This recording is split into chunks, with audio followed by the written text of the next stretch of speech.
Ready? Tony, all right. Roll it. Good morning. Good morning. All right. Intimate group here. This is good. I love it. Good. I love it. We can have conversation. Hey, before I turn it over to Carl, quick update on where we are as a company. Okay. We're now how many are at family reunion? Oh yeah. Okay. We're now 170,000 agents strong. We're in 49 states in Canada. 801 market centers now. Per National Association of Realtors, every year they say we're the fastest growing company in the history of real estate. We're just getting started. Here's the big thing. How many of you downloaded Kelly yet? Oh yeah. Everybody but 2. Haven't heard. What's that? Didn't hear that. I just saw the email this morning about it. Okay. You have your phone? Down. All right, I'm serious. Right now, we're just going to knock this out. Is that okay? Go to the App Store. I'm Android, so is it Play? Yeah, it's on Play. It's on Andrew. Is this called Kelly? Go to K-E-L-L-E. Okay. Search for Kelly. Get camera. Type in get, or whatever it says get, hit that thing. And now you are connected to currently about 30,000 agents in the country who can get you referrals. Okay? So my biggest advice on this is start playing with it, start asking it. It's basically the Siri of real estate. That's what Gary's creating. And for those who are currently on it, here's what Keller wants. He wants feedback. Honest feedback. Like, hey, this could be better. Like, because they have full-time tech people at KWRI all day, every day, taking your data. So we can control the data, that we don't have to outsource it to any other companies. And or people who aren't with Keller Williams, guess what happens to their data? It's not owned by them. It's gone. So this whole platform, the quicker we get everybody involved and engaged. And the other thing I would ask is start connecting with other people who are on the system across the country and say, hey, I would love to be your realtor of choice in the SAC area. All right, so my thing, the more you use this is in direct proportion to the referrals you'll get on a national level. Okay, so it's huge. It's our platform. What else is we're going as a region right now? We're 35 offices. We're at 5,300 agents strong. Put this in perspective, 5 years ago we were at 23 offices and about 2,400 agents. This year we intend to open up 3 more. Last year we did Saratoga, we got El Dorado done, and we did Oakland. We did Oakland. This year we're going into Tahoe. Yes. Dang it, I'm fired up that we're not there. Okay? So I need your help. I need leads, agents. If you got anybody, obviously it's a quick drive from here. We probably go back into the Truckee area. That's where and then do a luxury business center in South Lake Tahoe. Okay? So I turned that into John Davis. So you guys, let us help you. If you got any candidates there, we're going to do Morgan Hill, Gilroy, and then we'll do another office down in South San Francisco. Okay? And then we may turn the Napa, is right now in a business center, into an office. Here's what's going on. Last month, in the history, not in February, but in the history of the region, we took, company-wide, as in North California and Hawaii, took the most listings ever. It's starting to explode. Would you agree? Yes. Y'all feeling it out here? Yeah. So the region went up. In February last year, we did 1,000 listings. This month we did, in February this year, we did 1,600. The volume doubled. So listings taken was up 60%, and then the volume is actually up 100%. And I share that with you is now more than ever with what's happening in the market and it's coming out there is what an opportunity to be obsessed with listings taken. Mm-hmm. Right? That's the culture. That's what we want to create. All these classes, the bold, invite. We have a momentum, a story that we send out. You'll see the language of real estate in our company right now that's just record-breaking every month. And we're just getting started. The vision is for the region, for Northern Cal Hawaii, is we need about 5 more offices, but we got to go vertical with what we got, right? And with Mark's leadership, team leader, and group here, you guys, you have so much opportunity, and here we go, okay? That's it. On any questions on where we are in technology as a company, Northern California, Hawaii, or worldwide before we get into conversation with Carl? Okay, let's do it. All right, here's the thing. I want to say something about Carl, and I think of Carl, I chose to get in business with him, started the conversation last summer, right? Yes. About a regional opportunity. And I go through the process, and everything that showed up in Carl's background and history is he won and hit goals at everything he's ever done. I mean, taking territory from even pre-real estate, and then getting into real estate, crushed it, became the #1 agent, National Rookie of the Year, Mega Agent, and then into Bold, into Maps, and then to leadership. I mean, every role, you not only exceeded, you crushed goals, but he's just a winner, and he's ultra competitive. And what happened is now, one of the takeaways I want to talk about today, Carl, with this group is when you hit goals, what does that mean for you? One of the best advices I ever got was wake up every day and do the best you can and be so focused on your goals, and you'll get the opportunity on your shoulder. Somebody will tap you on the shoulder. So when I think of Carl, that's what I think of, man. That's it. So let's have a conversation. Sure. And for those who are taking notes, whatever, there's going to be a lot of ahas and takeaways, but I would like to share, kind of walk through your career path and what an opportunity to teach and learn what Keller Williams, the models and systems and things you've learned, and also what that means in terms of opportunity. Fair enough? Sure, absolutely. So I guess kind of walk us through you getting into real estate, and then I'll ask some questions as we go through. So what year, what happened, and then where's some, tell the group about that. Prior to the real estate world, I spent 22 years in consumer packaged goods, working for Colgate, Palmolive, S.C. Johnson, Del Monte Foods. I got to a point where it was like, every time you get a raise, you get this much more responsibility. You get this much raise, this much responsibility. And at some point, it's like, I don't know if I want to do this anymore. And then they kind of shackle you because your pay is so high, right? It's like, you don't leave. So in 2007 or 6, I decided to get my license under the radar. And at that time, I was living in the Bay Area, working for Del Monte Foods. They're based in San Francisco. And I kind of actually had whatever you believe in, God, higher power, universe, whatever. This was a great setup for me. This is the example I'm going to share with you is how sometimes when you're walking in the valley, you don't always know the valley's actually a blessing in disguise. I was very unhappy at Del Monte Foods. I had a wonderful career at Colgate and S.C. Johnson, really unhappy with the culture. And my goal was get my license, get out of there in June, collect my bonus, and done. Yeah. They called me into the office about a month before I was going to exit. And my director said to me, he goes, hey, we're making some changes, and we know you're our go-to guy for Pittsburgh, because I've always moved all over the country for work. And not Pittsburgh, California, Pittsburgh, Pennsylvania. And he's like, and we're opening up our pet food division, and we'd like you to run that for us in Pittsburgh. And I'm like, not going. Yeah. But, right, this is the plan and everything. I'm like, he says, literally, they just made the announcement, your job is done here. And I'm like, oh, so what are the options? And he had HR come in, and HR said, well, if you don't stay, you get a 6-month package with, your car and your benefits. And I'm like, I'll take it. Where do I sign? Right now. So I did. I literally took it, got on the phone with my wife, and I was like, I'm unemployed. Officially unemployed. I had my license, and I went into the Danville office, and S.C. Johnson is a very models and systems-based company. So I was trained very much in that mentality. And so when I walked to the team leader, some of you know Kristen White out of Danville, and she said to me, hey, you're not even licensed yet. Finish getting your license and read this book 5 times. Read MREA book, right? Keep it under your pillow. So I did, and I came back and got licensed. And she said to me, I want you to go to Mega Camp.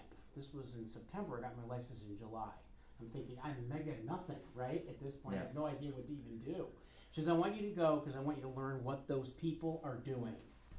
Because as you know, right, don't recreate the wheel. Follow the models of people that have already been successful. So I went down to Mega Camp, sat in the front row, literally sat in the front row, as far as you can get in the front row, right? And Gary said, and this is 2007, we are in a shifted market. If there's nothing else going on in your day, there should be nothing else you do except lead generate. If I didn't pick up anything else the rest of the 2 days, that was it. Got on the plane, headed back, and I was ready to go. So get out of my way. I started knocking on doors. And a lot of you guys know that was my thing. I knocked on 9,000 doors in about a year, a little over a year, and then took #1 market share in my farm geographically in 18 months. And then, of course, in 2007, I was awarded Rookie of the Year for all KW International. And you know, my first year in real estate, and how many have been around since 2007? Started in those. So you know Started, what that world was yeah. like, right? People were saying, "What are you doing?" Yes. Right? You make more money delivering a newspaper than in real estate, and yet, you know what? I had a great year. I closed 17, 18 homes. Now, some of our rookies of the year today are closing 30. You have to remember the average days on market in 2007 was 10,000, right? Literally, you go through 40 different Yeah. price reductions. You're married to those clients for a year Yeah. before you sold the home. So that was a great step for me to recognize, wow, I could actually do something after so many years as a W-2 simply by following that model. So that kind of took me up to year one. You know, I love that, and my takeaway just on 3 big things that he just shared there is, one, he read MREA 5 times before he even got into business. How many times have we truly read MREA? If I were to ask, what are the 4 models of the millionaire real estate agent? Can we spit off those numbers? Do we have that? I mean, to have that mindset, to be so education based. So that's my big. I mean, I'm learning here too, and I'm glad this is filmed, so I can go back and watch it. 2 is you went to mega camp. Yeah. No matter what level, and you sat in the front row and implemented what Gary. And the 3rd thing is you created habits and behavior in a shifted market. And Gary always says, always skate towards where the puck's going to be, not where we're in. Guess where we're headed? So those are 3 things that we as a MREA, education based, and let's behave that we're in 2007 right now, right? That's right. So that's fantastic. Carl, if I You were, know, the biggest, yeah. I'm sorry, the biggest aha for me in that whole stretch was I was so focused on the model rather than the market because I didn't know any different. That's so good. I had no Yeah, idea. yeah. Because I never did it. So for me, it was like you just get up and you go do it. And I'm seeing people jumping off the merry-go-round, and it was like, wow, all these people are jumping off. I'm thinking this is the best time to get on, and everybody's headed off the merry-go-round. I didn't know any different, though. If I could have talked myself out of it, had I known better, I could have. And the learning in that is don't listen to your drunk monkey, right? Because every time you listen to the self-talk that's negative, that's the path you go down. I didn't know any better. My ignorance was actually a good thing. Follow the model, not the market. That's so good. Yeah, because it's like all staying in, no matter attached to what. the activities versus the results. So if there's anything you would have done differently during that time, what would that be? During those first years, differently. If you could say, hey, I wish I had known that, or I wish I'd done that differently. I think I would have taken less time to make sure my whole world was perfect before I would go out and do everything. And we know real estate agents suffer that. Maybe some of you do. Don't worry about making the perfect flyer or if your That's so picture's good. in a perfect place. Just get out. Get in activity. Just get out and do it. Because what'll happen is, I'm sure you'd be a whole lot happier if I came in and said, I threw my flyer together, I got 3 listings and I have no idea what I'm doing. Yep.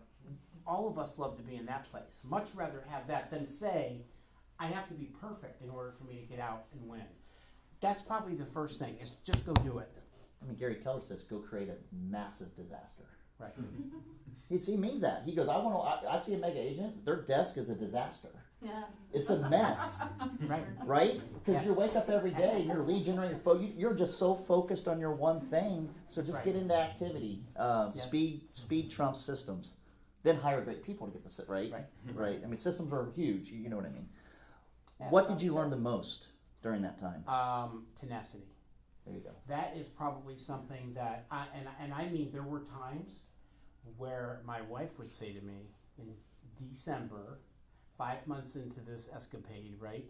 A month of the salary is going to run out. There's 1 month left of the salary going to run out. Yeah. I sold a couple homes, right? However, she's thinking, okay, we could have had the corner desk in Chicago or Pittsburgh as an operations director, and you're knocking on doors in the rain, and we have 2 kids at home, a car payment, 2 car payments, and a house payment. Help me understand, in the worst real estate market we've ever had, right? Help me understand. So for me, it was about, I am not giving up. And I totally committed to burning the boats. Headhunters would call and they'd say, hey, Carl, don't stay out too long. because the industry changes and we need to have you back. And I'm like, thank you very much, don't call me back. Boom. Yeah. Because I just decided that this was the move I was making, Yeah. and I was not going to settle for anything other than success. So rain or shine, hot, cold, I was very tenacious about hitting my goals. Love it. Okay, so that led to the National Rookie of the Year, and then you're in sales, and then share with the group what was next. What was your next opportunity? Where did you go from there? in your career path? Interestingly, those who remember, we were doing 4-1-1 right at that point, Right. or the I can't remember the name of it now, 3 whatever, right? Then we launched 36-12-3, and I took that challenge. That was in the second year of my business. Sure, what does that 36-12-3 mean? was 36 hours, my 36 transactions, right? 12 In hours- 12 months. In 12 months, right? Lead generating 3 hours a day. So I said, okay, I already got the door knocking thing down. Let me polish the scripts, let me learn. And I closed 38 transactions that second year. So I doubled my transactions. And at that point, Tony, I decided, okay, I'm up till 3 o'clock in the morning scanning, faxing, doing all that stuff that everybody told me I wouldn't have to do when you leverage. And then I ran into the next hurdle. And the next hurdle was I don't have to do it all. And other people can do really good. I don't have to be babysitting everything. I don't have to be a control freak. And sometimes we get into control freak mode where nobody can do it as good as I can. So I end up hurting myself because I don't leverage out things that are not my best skill. And trust me, that is not my best skill, admin. How'd you break through with that? Because I hear that a lot. It's like, right? I'm afraid to let go. Does that happen? Or no one can do it better than me. So what was there a certain thought process or time that helped you break through, or was it an ego thing? What did that look like? Well, when you go through the organization model in Yeah. the Red Book, it talks about how to leverage out, and then you take a look at your commission. How much am Dollar per hour. I missing? Yeah. How much am I missing every day by insisting that I run the show?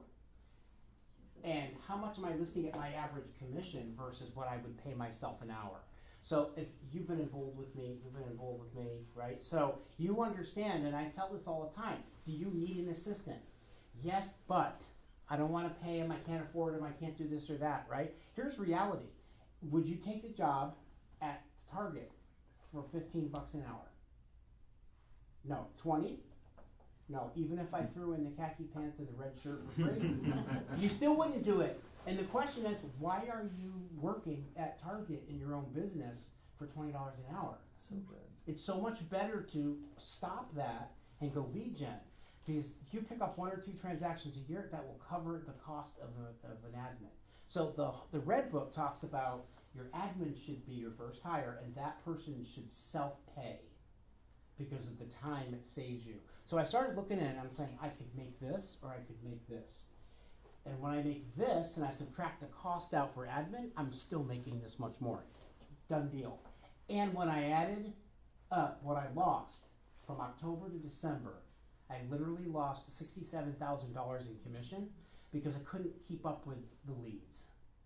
And that was probably my biggest 2x4 in the head. No more. Yeah. $67,000 in my pocket would have been a trip. It could have been 2 assistants. Could have been whatever, right? And so I lost it. So that was kind of the breaking point for me, realizing that there's an organizational model in the book for a reason. It's so good. It's that mindset. If you clean your own house, guess what you are? You're a maid. If you do your own lawn, you're in the lawn business. If you're pushing paper, you're an admin, right? So it's some just of that. that What's Tony, your is ego, and some of Yeah. it is some of it's limiting belief of I can't afford it. yeah? And when you think about it, you're only paying somebody weekly. You don't have to pay out the whole chunk in a year. So if I hire you and it's not working out, you're done Yeah. after a couple months. I've only invested 60 days. However, if it's working, it self-pays for itself. There's really no risk. It's all up What here, do you though. think? Yeah, Yeah, how do you think? Gary Keller says everybody is 5 years away from anywhere they ever want to be. That's pretty cool if you think about it. Yep. And then he talks about who's your 5, right? It's 5 key people, 5 key hires. And as soon as we have this mindset that we can go from self-employed to business owner, nailing that first key hire is critical to your career. So what happened next? So now I you hired you I did hired- 38 transactions. Yeah, then I and then- hired okay. the wrong person. Ah, That was Tell- a nightmare, right? So that was great. I got somebody I like. So she comes in and works because I want to hire somebody I like, right? So that was your mistake. That was your learning lesson that you wanted to help them, or you had Bad hire. Just because I got along well. We were perfect, right? Without a lot of big mistake. Yeah. I didn't match the skill set to the job. I was matching personality. So it's like, I like you, so you could be my assistant. Big mistake. When I started getting 4 or 5 transactions on a plate, she was at her maximum. And Gary calls that cul-de-sac talent. Yeah. Where you reach the end of the road and you're at a cul-de-sac. There's nothing else. No more capacity. Great person, wrong job. So I was like, wow. And at that time, we launched Recruit Select, and I took that and learned how to hire better. A second hire, better, still not right. Third hire, still have it. Rock star. And the irony is, wouldn't probably socialize with Carol and her husband a whole lot. We're not very much alike.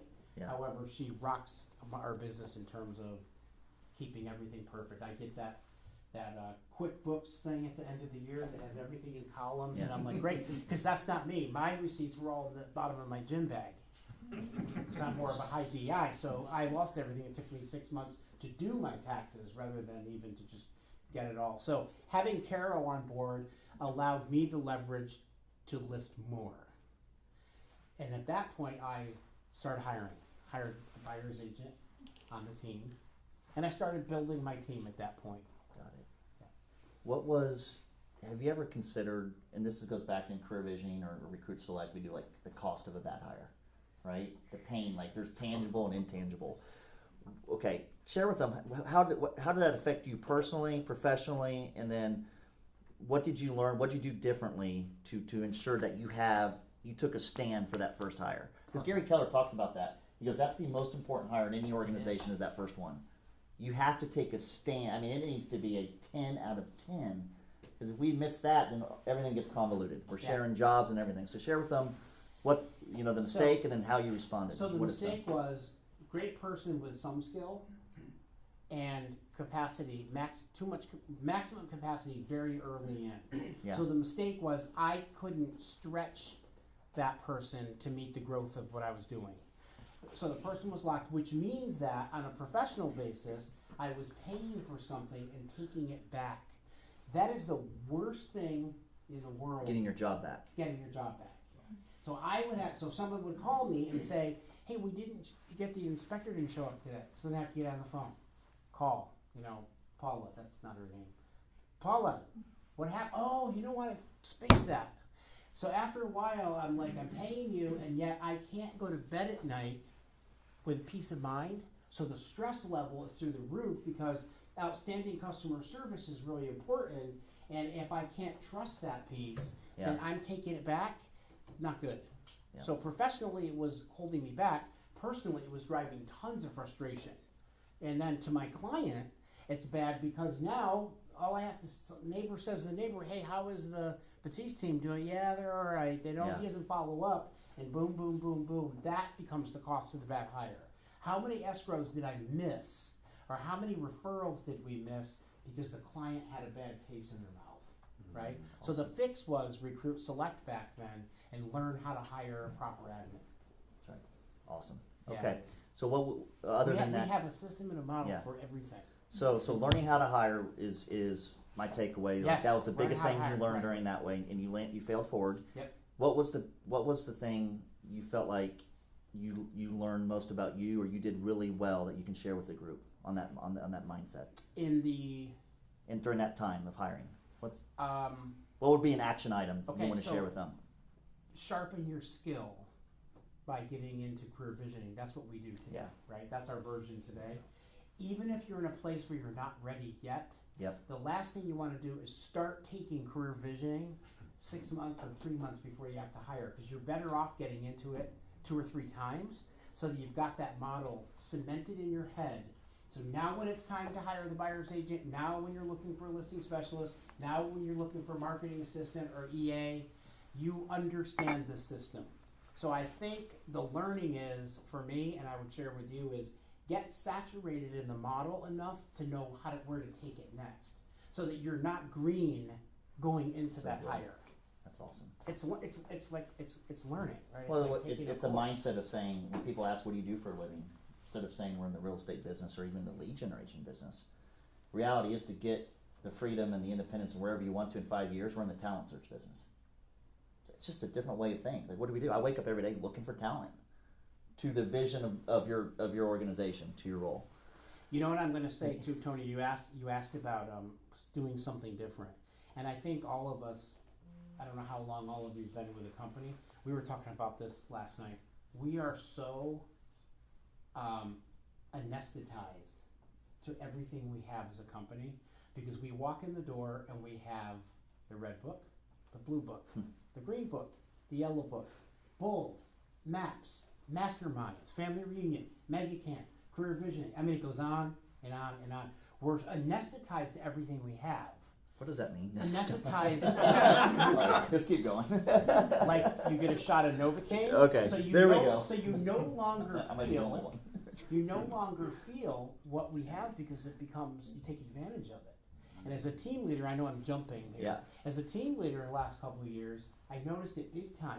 People would come to the office and they're blown away by Mega Camp or by Mastermind. And for us, it's like, man, I hope my recruit was excited today. They're blown away, and I'm kind of like, I'm numb Yeah. to all the stuff we have. So what I would counsel you on is, and I fell into this trap is, don't take for granted every tool that we've got in the system. It's tried, it's true, it's worked since the 80s, and it keeps working now. We tweak it because market changes, life changes, everything changes, yet they all work. Love it. Very good. Okay, so what next in your career path? Okay, so grew the team, Yep. and then I was taking Train the Trainer. And it's funny because I had taught and trained at my corporate jobs forever. And I remember Beverly telling me, well, if you're going to do it here, you have to go through our program. I'm like, I know, but right? Yep. And it's like, I did it anyway, right? So I took it. And then I had with Beverly, and then Beverly said, you should consider going to Train the Trainer 2, because you have the background in at number 2, and we're always looking for a good trainer. So I took it with Dick Dillingham in Austin. And then he gave me Dilly the dilly. Dilly Yes, dilly. you know what? All right. We need good trainers. So he gave me the nod for a KW certified trainer.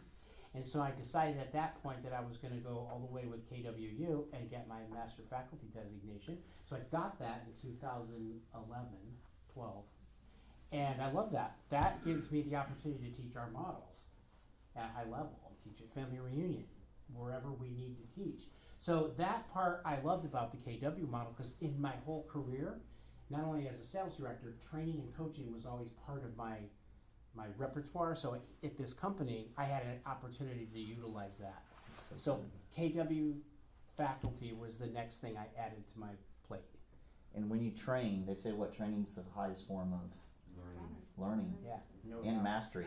So that's something in this group as y'all think about your business and you really want to master something and get them comfortable. What would it look like if you took part of MREA, say, hey Mark, I'd like to be the leader and teach this section.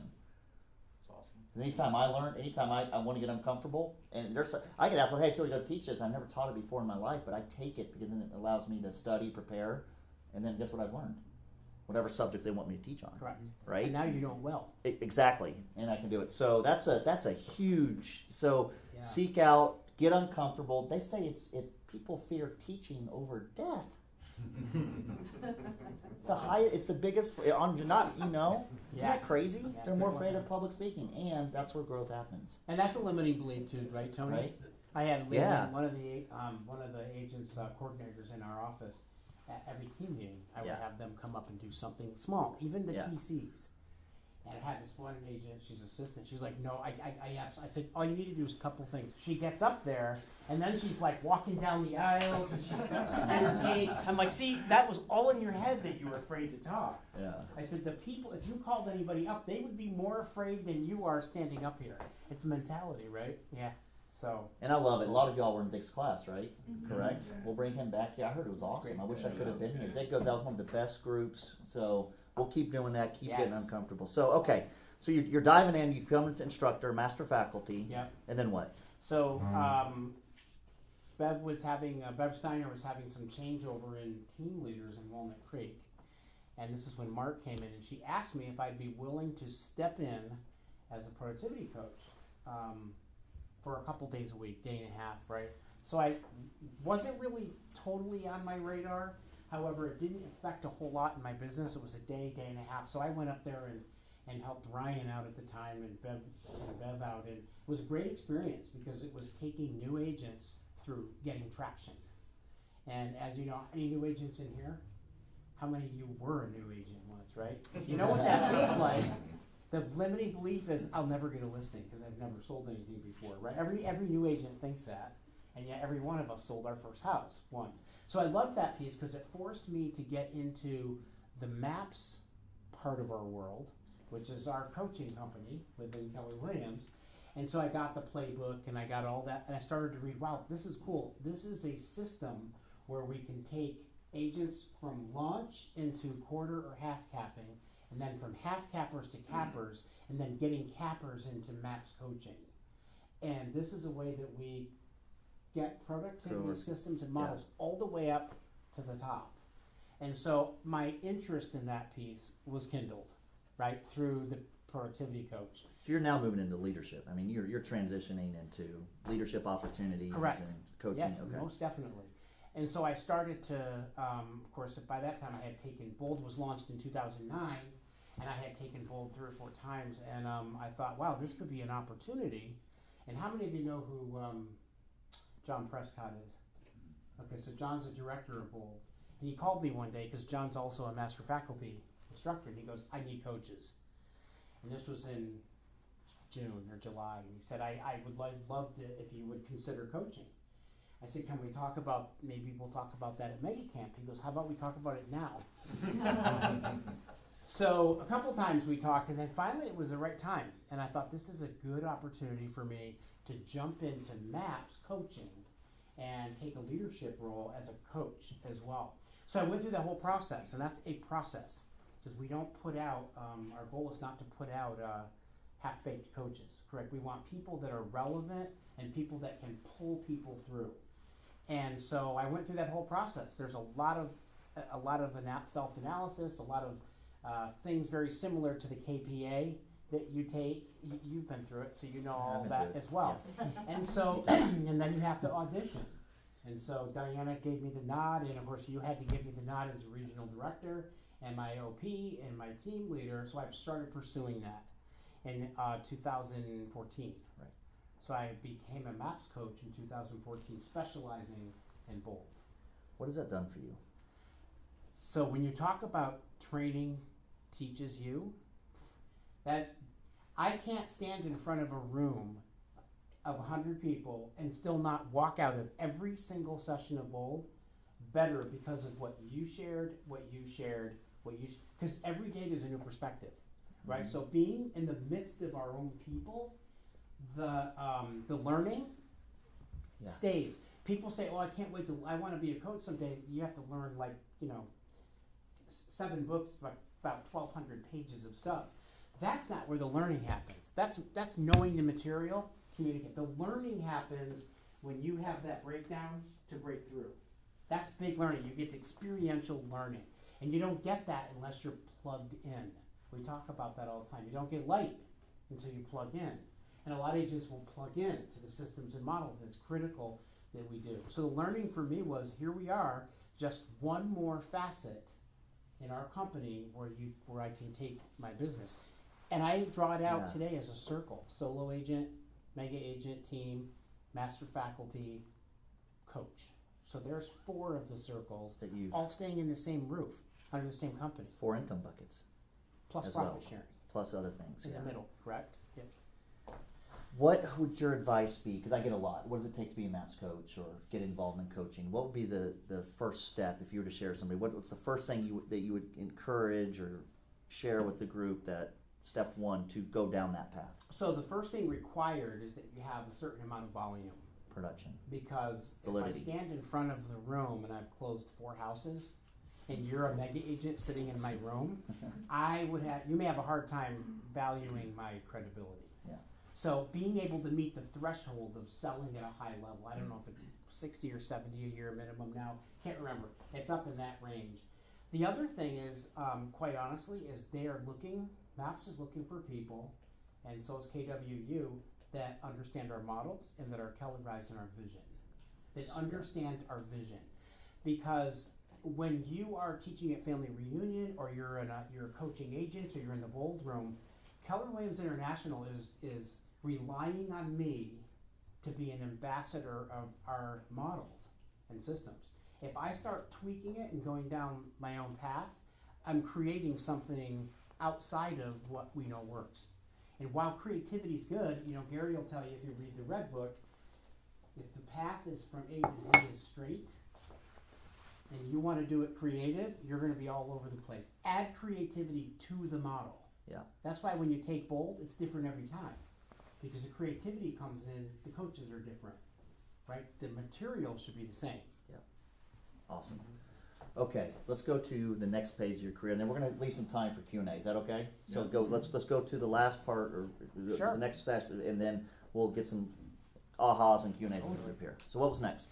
You and I had a discussion. Yeah. So, hey, you want to consider a team leader role? I'm year 2 as a regional director, and I'm following his track record, and I'm just like, this guy is blown out of the chart. And we had lunch the first week Yep. he came up, Yep, 2 years prior. that's right. And I kept saying to myself, I want to be your friend, don't ask me to be a team leader, right? I remember. You're Changed the whole perspective, though, Yeah. a couple of years later. So we had coffee that day, and we chatted, we talked about leadership opportunities in the region. And I got to the point where I was thinking, okay, I really kind of would love to do something else. I don't sit still well, obviously. I like to do things. I like to keep my brain and my mind, challenged. And I don't want to give up the things I built, my business, the coaching, the training. So we talked a little bit. Yeah, light. Yeah, not tons, and yet it wasn't like a big pushback. I was kind of ready. I think I just needed a push. How many of you ever feel like you need a push? Right? Sometimes you'll change your mind. Isn't it true? How many of you ever been in step 1 in bowl and you're like thinking about it, and then you walk up and you want me to tell you to go, and you circle around, and then I said, just sign up. Okay, and then I go sign up. You just need a little more of a push to go. And I was in that space. It was like, just do it. There's a great opportunity for you to get earn-in and leadership skills and getting a greater knowledge of the marketplace, etc. So Tony had given me the opportunity actually to talk with a few different positions we had available at that time in the region. And the Burlingame office, Keller Williams Peninsula Estates, was 4 years old at that point, and was a great momentum opportunity. Mm-hmm. We had others that were turnaround, and some that were just building, and the face of every market center is different, right? Launch. And so I thought that one made sense. He thought it made sense and put me in touch with the OP, Ann Kennedy. Anybody know Ann Kennedy? Mm-hmm. So I met with Ann 3 times. She did my KPA, my life story, which is part of our model, because in the past they had made some not so good hires. And Ann will be the first person to tell you she's made some bad hires. We all make bad hires. However, if you have a system and model that can get you over the hump, at least 60 to 70% of the way, then you've got more on your side than you have working against you. So I interviewed and accepted that position in 2016 as a team leader. Awesome. And share with them about that experience. What was what did you learn the most, and then what was, if you could do it over again, where did you fail, or not fail, but what would you do differently So in the 2 years in Burlingame? What I learned the most, and ironically, I'm gonna get all emotional on you for a second. What I learned the most, honestly, was exactly the verbatim testimonials that I got Friday night from my going away party. More people in that office were there at that office because of the energy we created, because they felt I cared about them and I cared about their business, and all of the rest of that stuff fell into place. And I love that, because that's our culture, really, right? Is care and candor. I can't tell you what you need to do if you don't know that I care about you. If I just hammer, you're gonna feel like I'm getting hammered, right? Other than you don't like that environment, right? So my biggest learning was, you gotta love the people. You've gotta love the people. You've gotta help the people succeed. And that comes with dedication and commitment. So my biggest learning was that every position I'll ever be in the rest of my life, I have to be motivated from in here. If I'm not motivated from here, it becomes That's a awesome. job, Yeah. right? It really does. It's not a passion. So I coached, and I brought coaching, I brought training, and I brought big culture to our office. Not that our office wasn't in culture, we needed to go, Change we their needed to lives. get a little Yeah. purpler in that office, right? Purpler. And I remember people telling me, a couple of the staff said, yeah, we don't do bold big out here in Bow. I said, well, Yeah. we're gonna do bold big out here. Yeah. The following lunch, so we had 68 people paid before lunch, and a lot of that was relationship. Yeah. Isn't it like selling? Yeah. Yeah. I learned that the team leader job is nothing more than a listing agent. It really is exactly that. I've got to call on the phone, make Yep. appointments, get appointments, close those people, and then give them outstanding customer service. So they tell somebody else they need to be here. It's the same job Yeah. all over again. That was my biggest learning. What I would do all over, what I would do better going in, is I would spend more time building the relationship faster, because my pipeline in that office of growing the office, 90% of it comes from my top 20%. I stopped. Probably no different than an agent. No, I stopped Yeah. cold calling probably 5 months into it because I was getting flooded with referrals. And the reason I was getting given tons of referrals, for two reasons. I took the shift off of like, help me make my 10, help me make my 10. It was more about how can I put people in your downline. Because my son is going to college at Cal Poly fully paid by profit share right now. And I share that story all the time. When Mo Anderson calls that the gift, that is the gift. There isn't a company out there that's going to pay for your son's college, right? So I love that piece. So I shared it. So my agents want part of that. So now it's, hey, Tony, can you, and they know, and if they know you can close them, Yeah. here they are, put Yep. money in my bank account. By the way, how many agents do you have this month? 7. Oh, we need 3 more. Go get Yeah, me the some more. right? standard's 10, let's go. Well, And, yeah. and so they go out. And Yeah. my staff owns it. Everybody owns it. They all know where we're at. This is awesome. So we How grew good is the this? market Is this good? center. You guys getting a lot out of this? So we grew that market center from 137 agents, and this past transmittal was 226. Yeah. Wow. Wow. So we've grown that market center substantially, and we netted 68 last year, which is 8 over the benchmark. And this Right. market center in a year or two will be right there, baby. Here we go. Yeah, and then we're launching San Mateo. I should say they are now launching San Mateo as a business center. So, Carl, one last question, and then let's do some Q&A Sure. and some ahas from you guys. Is that okay? I'm not running. I think of this, your history here, just listening to you talk the last 30 minutes or so, is the opportunity map in KW. Let's just get real. If you're not with Keller Williams, what's the opportunity? Sell more homes, or be a pay branch- more commissions or to be the a- broker, and be a or, branch or be a branch manager. And you're like the poster child of hitting goals, nailing it, and creating this massive opportunity. So as you draw that, Carl, my question to you is, what has this, you nailing it and having different opportunities and performing at every role in the company, what has this done for Carl? What has this done for your family? What has this done for you on a personal level? Yep. All right. So here's a circle I draw when I talk to agents that are considering joining us. Agent to team to KWU if you want to, right? Coach if you want to, team leader if you want to, area director if you want to, or OP, right? If you want to. Investor? And yeah, investor's another one, right? Investor and profit share in the middle drives my world. You still got agent expansion? There's so many. I mean, yeah, we could This is just be- my circle, Yeah. right? That I've created for myself. Everybody's circle looks different. Right. So reiterate that question. I'm sorry. I was What has this done for you personally? How has this impacted your life, your family? What personally has this done for you? This career path. So I feel like a couple things. Number one, I feel like I'm a much stronger leader because I've gone through a lot. I mean, TL is a challenging position, yet hugely rewarding. So if you're thinking about that as an opportunity, great opportunity to grow. Leaps and bounds. Disciplines, leadership skills, I have nailed into how important following the model is in every single area of my, am I perfect? No.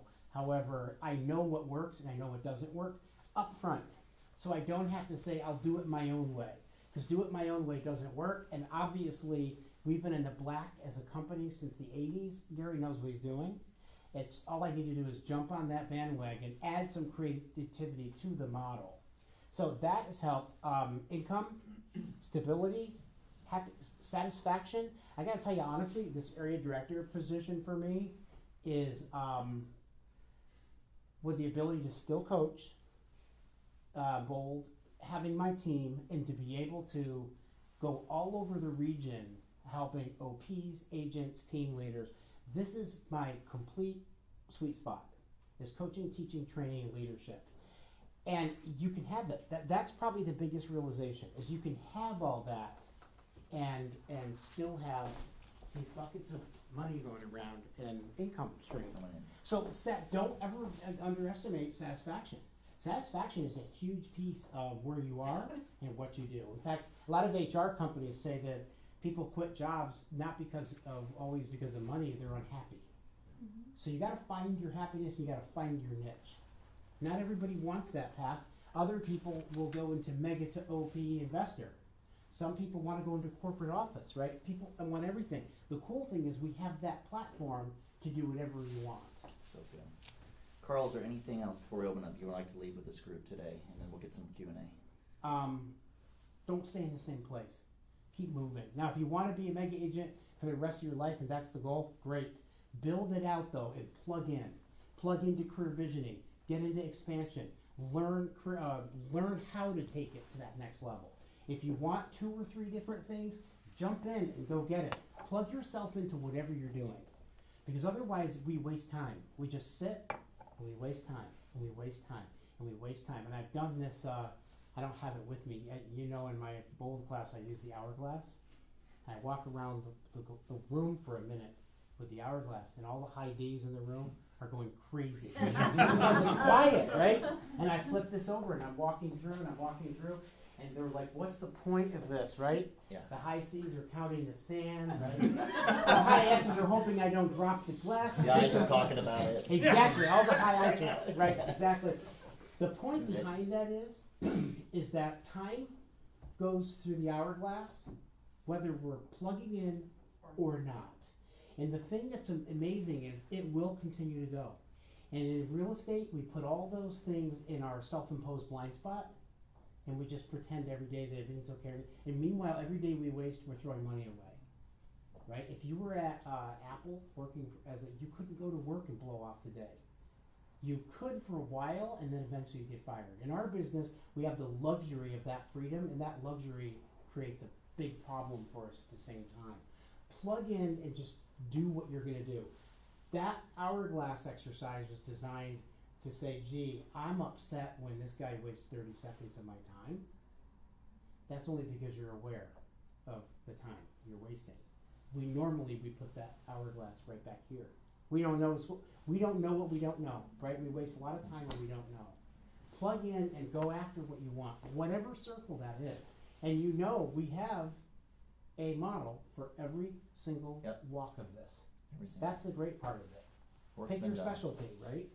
So good. Let's give Carl a round of applause for this so far. Carl, that's awesome. Like, amazing stuff. So let's open it up for Q&A. Is that okay, Mark? Sure. Any Q&A, and then we'll close out with some ahas or takeaways that you learned. Fire away. I just want to confirm, this was 11 years, 11 and a half? Yeah, 2007. July 1 was my All anniversary. of these roles in leadership and in coaching. Yeah. It's amazing. Very impressive. Thank you.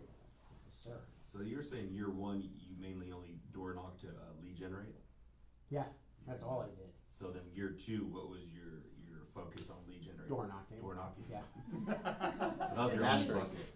Right. Okay. So was it That's how I built my team. In fact, people say to me now, if you move somewhere else that you didn't know, how would you build your team? Door knocking. I do it all over again. Not that I don't think that for sale by owner calls or all. You have to find your niche. I do a lot better out in front of people. So that's my favorite thing. So do what your passion is so you can be successful at it. Because a lot of people in the bold room say, well, I'm not a door knocker. That's all right. There's telephones, right? There's social clubs. There's all kinds of places to lead generate. And that's why that KPA, if you haven't taken it or understand who you are, instead of trying to be somebody that you're not naturally, Right. find that natural behavior and just be all in on that, Right. one of those lead gen sources. And then find the appropriate KW prescription, plug into it. So good. Chris? He answered my question. It was about how he found his strength, and how your strength is in person. I guess maybe elaborate more. Yeah, it feels right. Okay. Now, I'm gonna be careful with that because when I first started door knocking, it wasn't always fun because the door gets slammed down. However, I gravitate to that because I really enjoyed that piece. And what I started to learn was if I don't tie my big why back to my activities every day, why I do this job, I will always see rejection or a door slammed or whatever as a problem that I have to overcome rather than advancement. Let me explain. Let's say my goal is I want to put my daughter through UC Santa Barbara. That's my next big vision. And I'm going to door knock. And I knock on your door. You're rude to me. You slam the door. Don't drop your crap off on my front steps anymore, right? Normally, what causes agents to retract is I don't like rejection. So I'll go home and make some chicken soup and get on Facebook, right? And I'll play the rest of it. So I waste the whole day. Now, what I should be doing mentally is be so focused on what I want that I should say, that's okay, this guy isn't in a place where he's willing to fund my daughter's college. Because I've tied my activity back to my big why. You don't tell him that, obviously. However, when I knock on her door and she says we're looking to do something the next 3 months, this person's willing to fund my daughter's college. And the reason why I do that is it shifts my thinking from negative, oh my God, I'm getting beaten up, to that's okay, next. I'm going to do the college thing and my clients will fund it. So it's a shift in your thinking. Otherwise I go back and I get beat up and I say, oh, I've been door knocking and nobody's listening with me and I don't like all the rejection. It's all right, the rejection just means that sooner or later I will find the people that will fund my goal. Look at it that way. When you look at Big Y and you look at work as two different things, that's the mistake. They're tied together, right? On the big why, it's always that process, and have Mark or somebody say, hey, if we were sitting here from 5 years from now, you say your life, the world is at 10, it's a Disney, it's a home run. What has to happen for the next 5 years, and then just chunking it down. Having Mark or somebody in the office really dive in, who understands that process. That, to me, that's one of the best ways to, a lot of people don't even know what their why is. Full transparency, I get it forever, right? And it changes. But that it's critical to get that clear. Yeah. To You know, help. a lot of times we have a big why Motivation. because it was an exercise that we did in the team meeting one Yeah, day. but not. Throw it out. Get what really matters. Make it hurt. Go levels deep, right? Get deep so that you would feel the pain if you didn't get it. Yeah. Right? I want somebody to say to me, Carl, if you don't get the listings that you said, how are you going to feel when you can't put Aubrey through school? Ooh, that changes, doesn't it? That's why goals like I want to sell more and I want to make more money are really kind of useless goals. You have to feel the pain. That's why we take you through the pain and pleasure exercise in bold. You need to feel what will happen if you don't achieve those dreams. Because other people in your scope will be affected by the decisions you make every day. So good. It's true. Mark. So you shared with us about 2007, you're about 5 months in, you closed, I don't know, a few deals or so. And your wife was saying, hey, maybe that job at Del Monte in Pittsburgh maybe wasn't so bad. So what would she say now if we were to ask you? Great She's question. I love that question. She loves it because I'm happy, right? And it's, I know they always say happy mom, right? Happy life. Happy dad, happy life too. It works the same way. It absolutely does. And she loves it. I feel fulfilled. That I love to get up. I love to go to work. I have passion for what I do. And that's fun for her because she's also on my team. Right. However, spent most of her time as a mom, right? It's great when that's there. She totally now laughs at that as that was a crazy time in her life.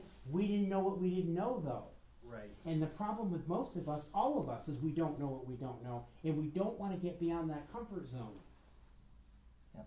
You got to push yourself out of that comfort zone, right? And we have the models for that.